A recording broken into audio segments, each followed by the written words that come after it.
Hello, everybody. Co-owner Om Gandhi here. Welcome one, welcome all to the audio edition of the Fireside Chats.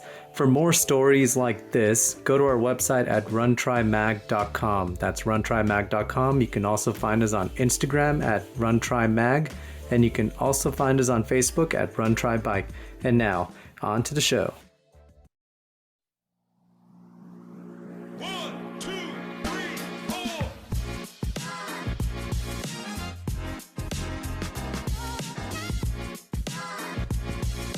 So we got co-owner Jason who just joined us on this chat, and now I'm going to formally introduce Reid Burrows. How's it going, Reid? I'm good. I'm coming to you from Girona, Spain. Yeah, I'm not sure where you guys are right now, but I'm coming from Surat, India. Where are you coming from, Jason? I'm in Phoenix, Arizona. Yeah, we're really doing this, guys. This is amazing.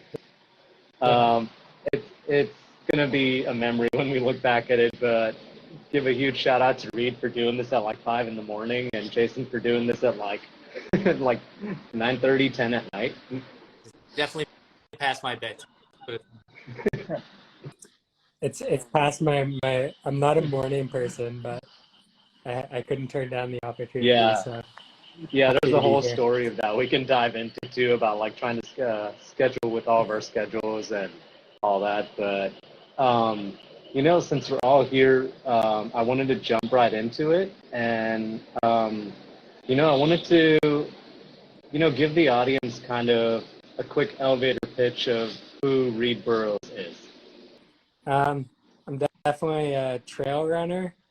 I'm a pro trail runner, as you said, for Merrell and Merrell Canada as well. And yeah, I'm in Girona, Spain right now, training for a race in Black Canyon, which is Arizona. And I leave Saturday actually for Arizona. And it's been a long journey back to the States, and I'm sure we'll dive into that. But yeah, I'm also a coffee lover. I'm a writer. I've actually written an article for you guys, and I'm going to be writing another one. And yeah, that's me in a spark notes. Yeah, you've been in Spain for what, like I think like 6 weeks now, and it was kind of a spur of the moment decision for you. So before we dive into the other stuff, tell us about that.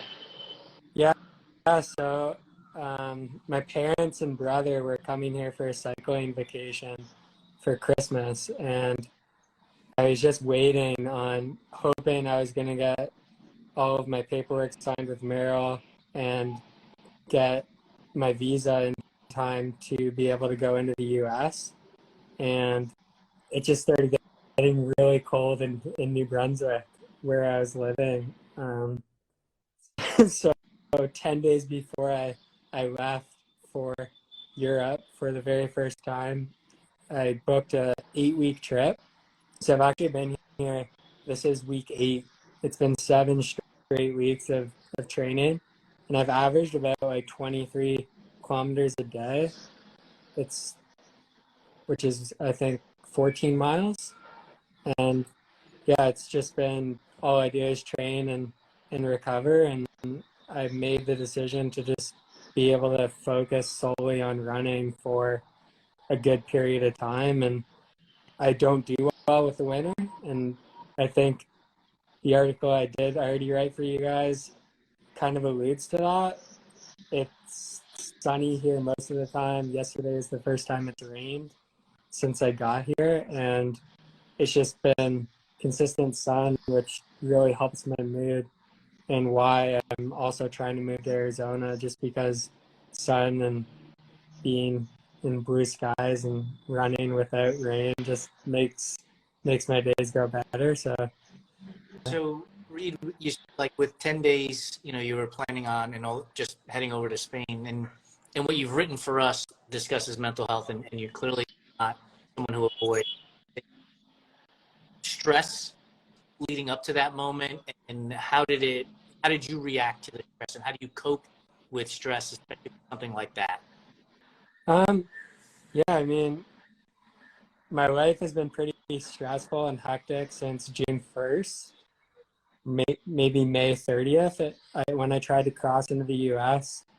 I no longer had an apartment, which meant people at the border really didn't like that story for me, and it basically meant every time I would try to cross for Run Rabbit Run this summer, for the event where I actually met in Austin, for JFK, those 3 times I was put into secondary questioning and held for about 2 hours on average.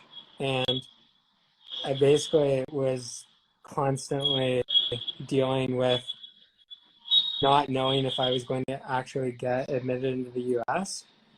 So since then, I've had to just focus on running and just know that getting better at running will actually give me the ability to enter the US again.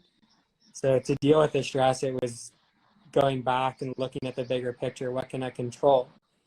And actually, I just realized I've been working with my coach for 2 years now as of last week.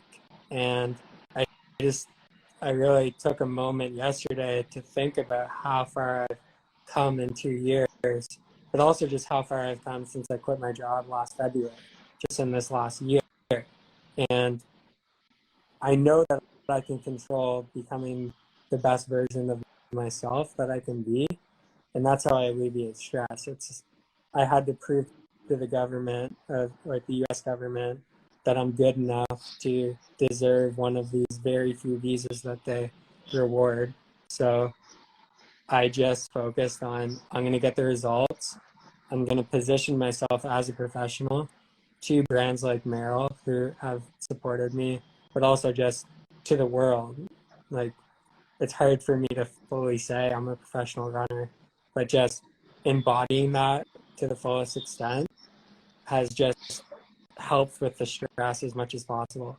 And yes, I still journal and I still do other things, but ultimately it was about what can I actually control that's just going to take away some of the stress.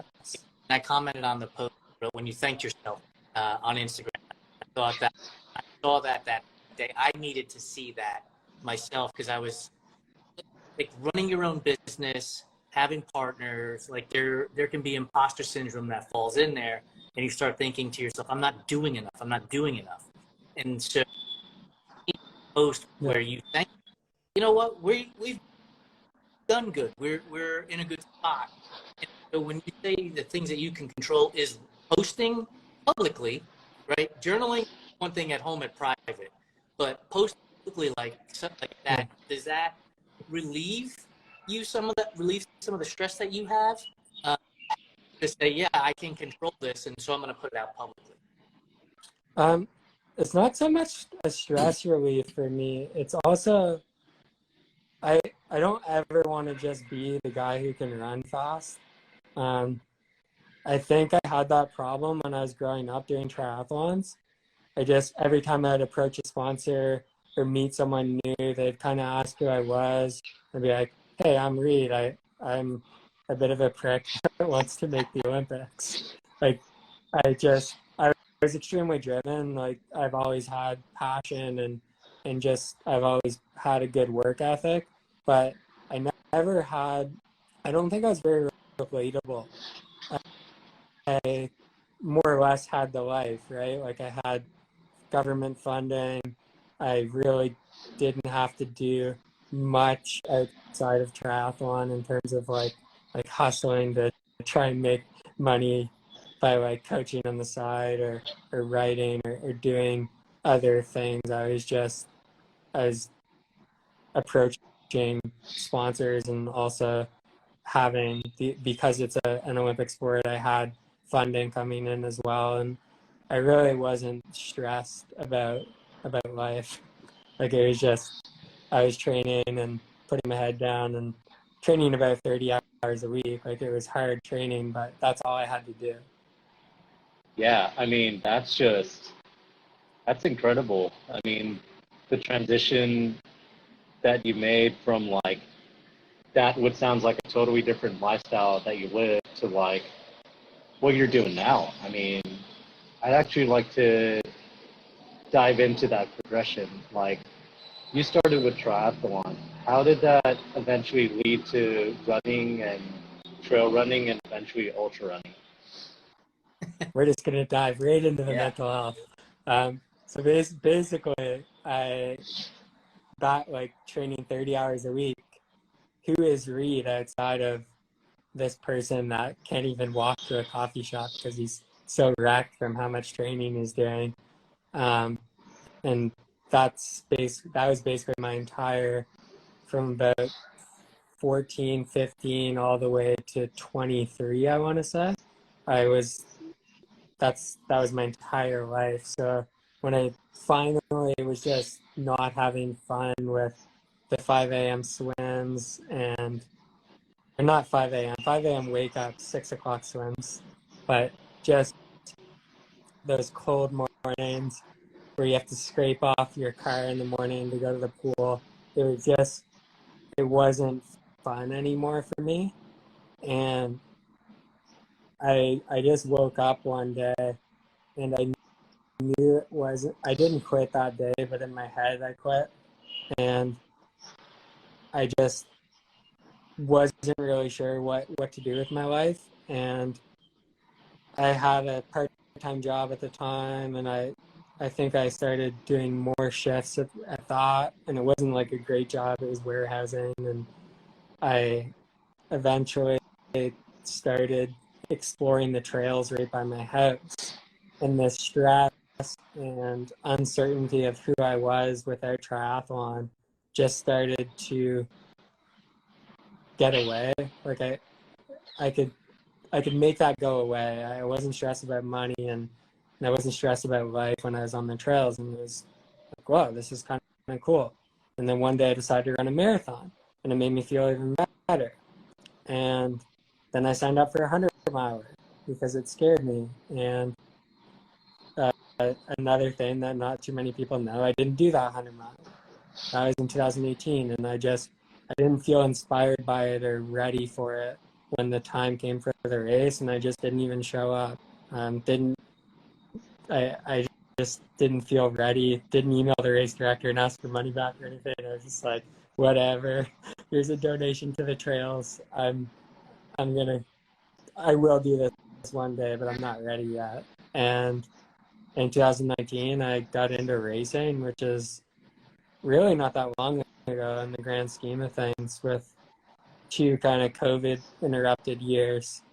I've only had, last year was probably my second full season of racing, just 2019 and 2022.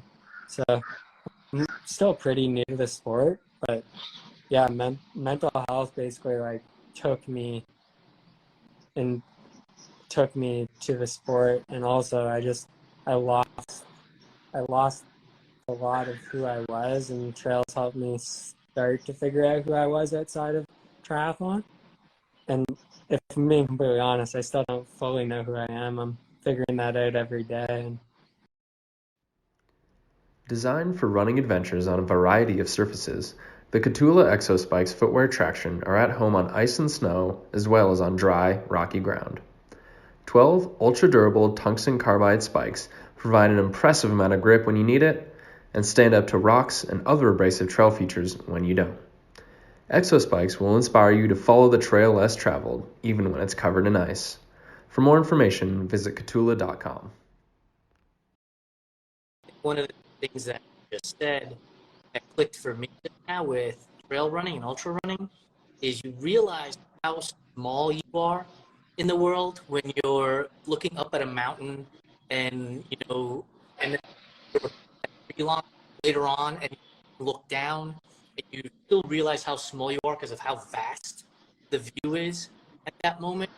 I think yeah, it dawned on me as you were saying that, like, this is what helps with mental clarity for me as well, is taking on the tough obstacle, realizing you're a small piece of the puzzle, and then looking out and seeing how big the puzzle is when you've conquered that mountain.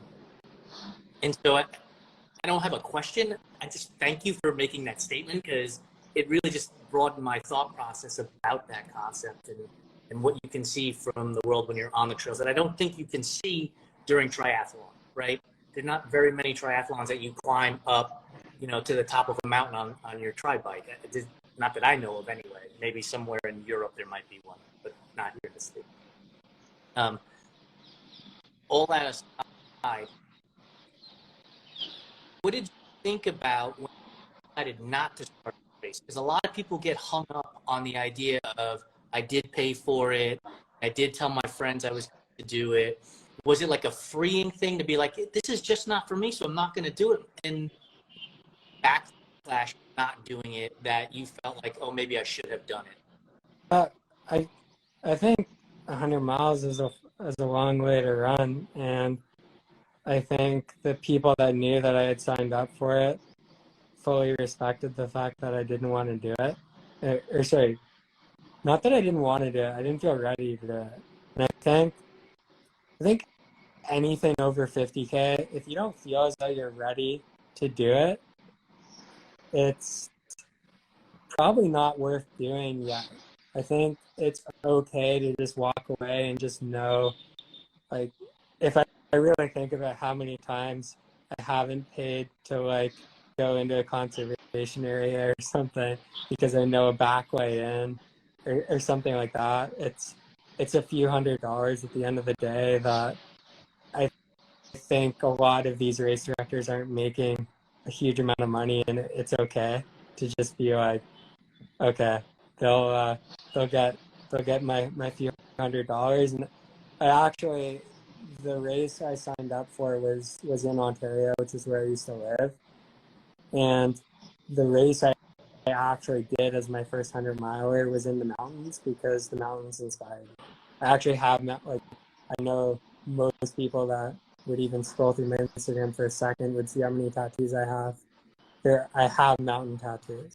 Like, they're one of my tattoos. They're on my Achilles, so you don't see them as often, but I do, like, that's how important mountains are to me. And like, it's important to be inspired by what you're doing, and sometimes that can be a distance thing, and sometimes it has to be where you're racing and who you're racing, or there has to be something drawing you to the race.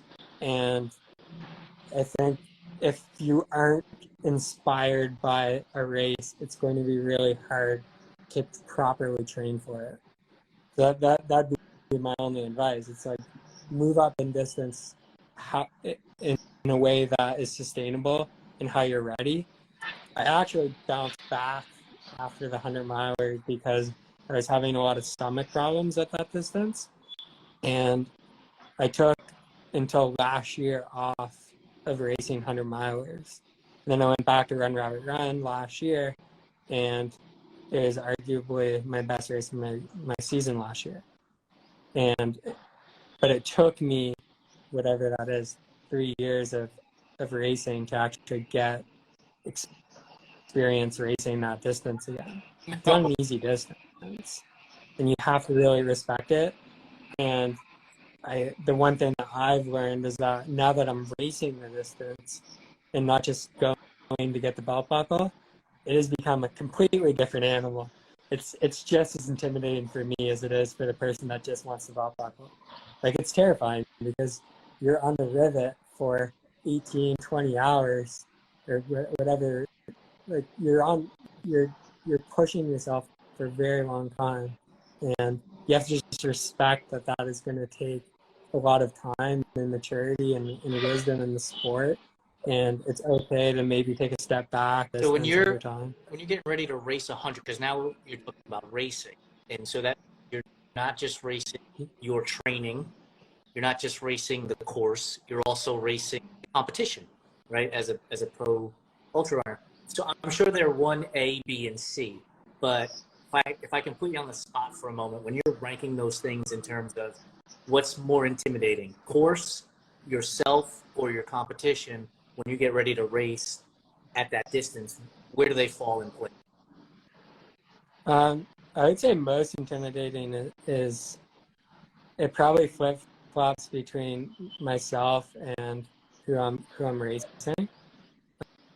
Um, I I definitely still have trouble fully acknowledging that I belong in the fields that I'm racing, and I found that with Run Rabbit Run too this year, and I definitely found that with JFK, just the way the course is set up, because it starts on trail and then goes to faster sections.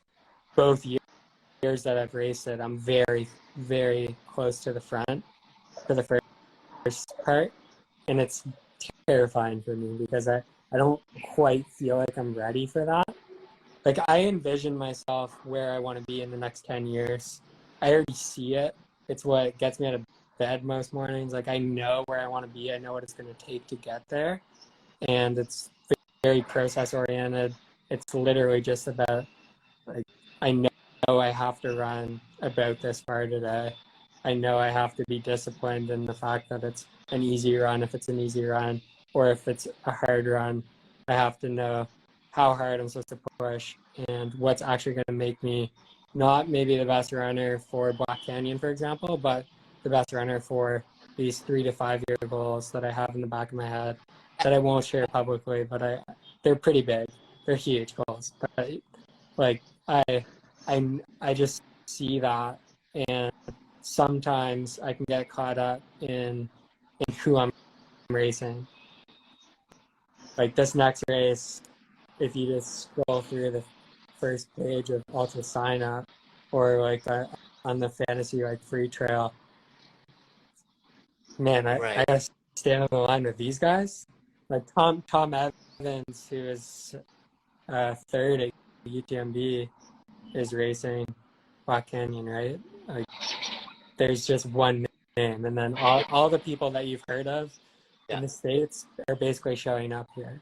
And if I get too caught up in that, it can really take energy away from what I've actually done myself. And I'm the fittest I've ever been, and I have to just always go back to that. And I think it's important to look at where you are, but also just acknowledge, like, I'm way better than I was in November for JFK. Like I just spent, I've consistently ran 7 weeks since I've been here. Not that the training before doesn't matter, but the last 7 weeks I haven't missed a beat, and I've spent a lot of time on the same couch, and that's why I haven't missed a beat.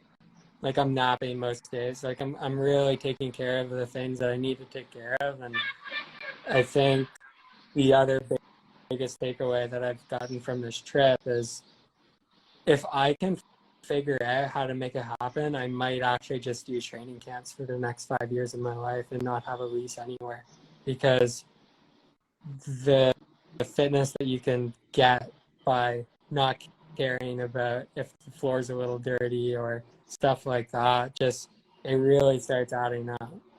And if you can just keep on chasing those tiny little things, like just imagine where you can be if you're taking away some of the stress of like when I owned a house, fixing the roof or mowing the lawn or all this stuff that just takes away from the big goal.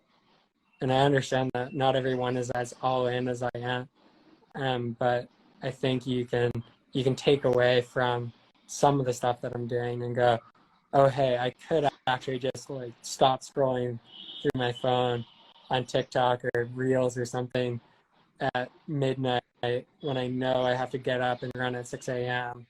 I know that getting an extra hour of sleep would actually make me a better athlete. And just, I think taking those things from what I'm doing and not going, hey, I'm going to actually divorce my partner and move and just keep on doing what Reid's doing and going to 2-month camps all the time. I realize that's not a reality for most people. Like, I feel very fortunate to be able to do this, and Merrell is the main reason I can do it. And that's, like, I know Ohm gets support from them as well with all of his crazy ideas. And I think it's just to have a brand that's behind you is huge. And just, yeah, like having a huge support system. I now have a support system in Ontario, New Brunswick, and Toronto, and those are basically the three communities I've spent a fair amount of time in since I quit my job last year. Um, and yeah, like communities become very important to me, and it wasn't something I could do when I was working a full-time job. I just didn't have time to really be connected to a community because it was like, this is my schedule. I have an hour to run or an hour and a half to run, and I have to run for that full time. I can't drive to a group run and chit chat before and chit chat after. I needed to just get the work done. Whereas now I can actually be a lot more engaged with the community, and that's something that's really helped me in my races too. I'm not sure if everyone that's listening would know this, but I actually write down everyone's name that wishes me good luck before a race. And even if it's only 20 people that wish you good luck directly, when you actually write down their names, it starts to become a lot bigger than you realize. And yeah, Run Rabbit Run this year, it didn't help me a lot at JFK. It's just such a fast race, and I wasn't having a good day, and it was my dad that saved me. It wasn't the list, but Run Rabbit Run, I thought about the list a lot, and I carried it with me for the entire 100-mile race. I put the names in a little Ziploc bag, and I thought about it at night when things were getting tough, and when it, also even in the daytime when it hailed and rained and I was really cold. I was thinking about this list, and it's like, I don't want to disappoint these people. Like, look at how many people believe in me and what I'm doing, and I think that's something that's really important. Oh my God, one more question, then you can ask all your questions. So the one of the things that I love is listening to experts talk about whatever it is they're an expert in. And you are an expert trail runner. And so when you're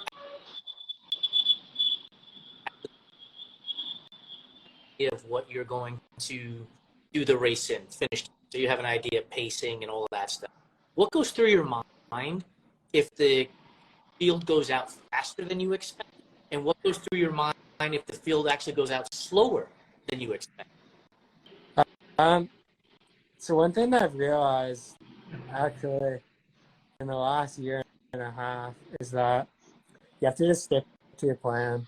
And I think, like, I've heard a few podcasts where they talk about maybe on the world stage, you might have to approach things slightly different, because if someone goes out fast, sometimes you have to just go with them, even if you're not intuitively ready for that.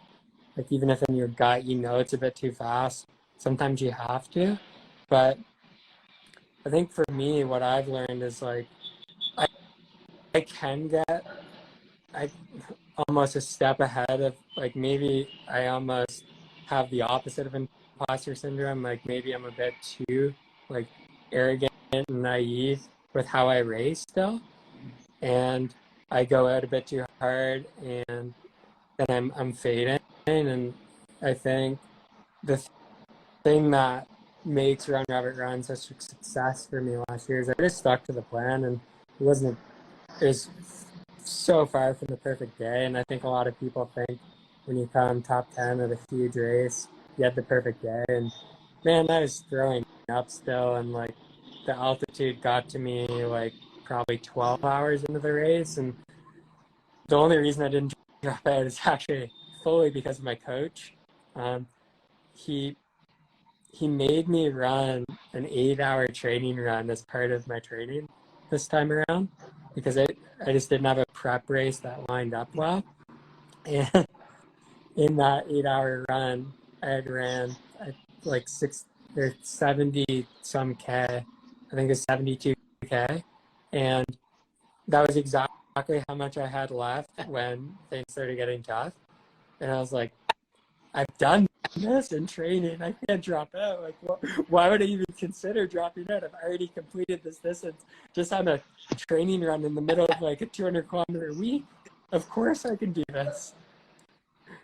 But yeah, I mean, I think it's just important I think it's important to listen to your gut. And I mean that in running, and I mean that in life too. But in running, if something feels like, hey, I really have to dial things back. I know I want to go with these guys, but I'm not here yet. Or these girls, like I'm not here with, my fitness level is not here, and maybe they're going out too hard, or maybe they've just leveled up so much, like maybe a little faster than you. Maybe they've been training properly, or maybe the last time you raced them, they weren't having a good day, and you thought they were. And I think it's just important to always be checking in with yourself and trying to just forget about what everyone else is doing. And I know it's hard to say because I'm doing this. I want to earn money doing this. And if you think about even just knowing who I am and kind of how I put myself out there, you know, my goals in the next 3 to 5 years are massive, right? Yeah. Which means I have to think about the competition, because if you want to win big races, you have to think about what other people are doing. But I think it's also important to acknowledge, hey, that's a 3 to 5 year plan, and a top 10 at Black Canyon is better than being in fifth for 60K and dropping out, or walking your way to 50th or 100th place. Yeah, I absolutely agree with that, and I love that you framed it into a 3 to 5 year framework. Which actually brings me to, so I have two more questions before we jump into the rapid fire. Since we were talking about the 3 to 5 year plan, if you're a beginner who's trying to get into something new, whether it be running, triathlon, or just some hobby in life, or some goal in life, what advice from your experience would you give to a beginner who's afraid of getting into something new? I think it's really important to break it down into the smallest step that you can like fathom. So basically, if you want to be a runner and you've never ran, start by lacing up your shoes and going outside. And if you run for a minute and then turn around and walk back into your house, you're now a runner. And I think a lot of people can't fully conceptualize that. And I think the same thing with ultra running. We overemphasize this 100-mile distance as though it's the only thing that ultra running is. And actually, if you really think about it, I think a lot of people don't even realize that there's a whole pro circuit that is like the Golden Trail Series. Some of those races are like 10K. And maybe I'm wrong. Maybe it's closer to 20K. But you know what I mean? Like this, I think everyone, when they first think of trail running, thinks that it's the David Goggins running the Moab 240 or the Courtney DeWalters that are doing these crazy things. But trail running is it can literally be going into the trails behind your house and hiking all the hills and just running down the hill. That's still trail running. You're now a runner, you're now a trail runner. I think it's important to just go, if I have a 3 to 5 year plan and I want to become, like I want to do a 100-mile race, and at this point I've only ran 10K total, I think it's just important to go, okay, this year I want to run a half marathon on the trails. The next year I'd like to run a 50K on the trails, and then a 100K on the trails, or a 50-miler, and then the 100-miler. And you get to learn a lot about yourself during that process, but you also get to start to figure out things like nutrition and all those things that work for you over that period of time. Whereas if you do what I did, then your second 100-miler, you throw up 26 times because you have no idea what nutrition is. And you came from a triathlon background, so running 5-minute Ks is so easy. But when you're trying to do that for 100 miles, it's not that easy, even if it's a flat course. So your stomach goes and you have no idea what you're doing, and you get frustrated, and maybe you don't want to do the sport anymore. For me, it didn't do that to me, but maybe that's what the outcome is. But if you're doing a sustainable growth, you're probably going to fall in love with the sport and realize why so many people are getting into trail running. I absolutely agree with sustainable growth, and I love what you said about, like, just get out there for 1 minute and go back for 1 minute, because it resonated with me, and probably Jason, because we both started with a quarter of a mile. So before we jump into the rapid fire, one thing I wanted to ask you, we both had a chance to try them, but talk about the Merrell Skyfires, how you use them, and what you think about them. Yeah, they're, I only brought 4 pairs of shoes here. So I have a couple pairs of prototypes, like I got more sent here. But I have Long Sky 2s, and then I have the Skyfire 2, which is become on Thursdays, there's an uphill workout that the group does. And it's just become, hey, I'm going to wear this shoe because it's the lightest shoe. And I'm running, like last week was still a 100-mile week. The week before that was closer to 200K. Like, I'm running a lot of mileage. So if I can have a slightly lighter shoe when I'm going uphill and I'm on tired legs, I'm finding it's just, I wasn't sure if I was going to put it in my rotation. I kind of took a chance on it because I knew it's coming out in the spring, and I knew having it on me would be good for the brand. But I'm actually liking it a lot for climbing, and I'm also like, I definitely want to chase a few FKTs this year.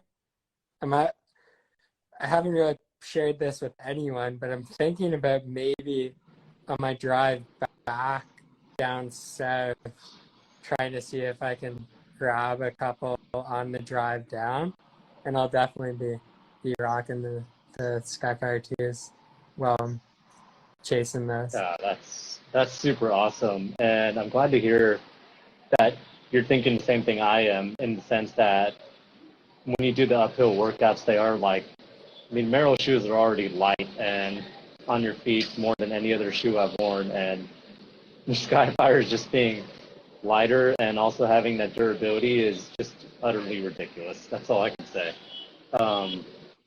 Reid, thank you so much for joining us for the conversation.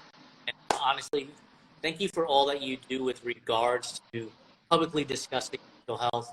As men, we tend not to talk about this kind of stuff very often, so really appreciate you writing for us and putting out what you do on Instagram. Outside of Instagram, where could the people who will eventually listen to this via podcast or watch on YouTube get more information about you and follow your journey? I'm on Strava too, and I'm pretty open on Strava. It's actually what got me into to trail, like kind of sharing the way I do on Instagram. I actually, if you go way back a few years ago, I wrote the same long captions on Strava, which is kind of weird, but yeah, like I would just very much stuff that makes me tear up on Strava years ago. So now I do try and just be pretty authentic on there. And if I'm having a bad session or just a bad day mentally, I definitely open up. I wish I would have known that. I would have asked way more questions about Strava. Because, there was that one time where Jim Walmsley didn't post on Strava while he was training for UTMB or Western States. I don't recall which one. And it just made me think, like, what are other competitors doing by not posting? Like, what are they trying to protect? And what are the elites that are posting? Where's the advantage in either one? It may just be personal, right? Yeah, I mean, ultimately, I think it's just I think we just have to realize that it's social media, and it's another tool that I can present to brands if I'm actually posting everything, right? I don't like a lot of what it stands for, but at the end of the day, almost everything I do ends up on there, and it's just another way to connect with the community, and I think it just humanizes you too, and you actually say, hey, I had an absolutely crap session today, and I went to the bathroom in the woods 6 times on this run or something. Like, not that it would happen six I hear- times, but you know, like I'm that brutally honest on there. On the days where I have a bad session, I just admit it. Other than if I have a bad session, I feel as though I had a bad session, but the paces are still really fast. I don't want to, like, I think being relatable is really important. So Reid, thank you so much again for joining us. Good luck next weekend or this coming weekend at have a great. Yeah. I hope to see you there. All right. Thank you, Yeah. everyone. Good night and good morning. Good day. I'm going back to bed anyway. Yeah. All right then. Good night. Yeah.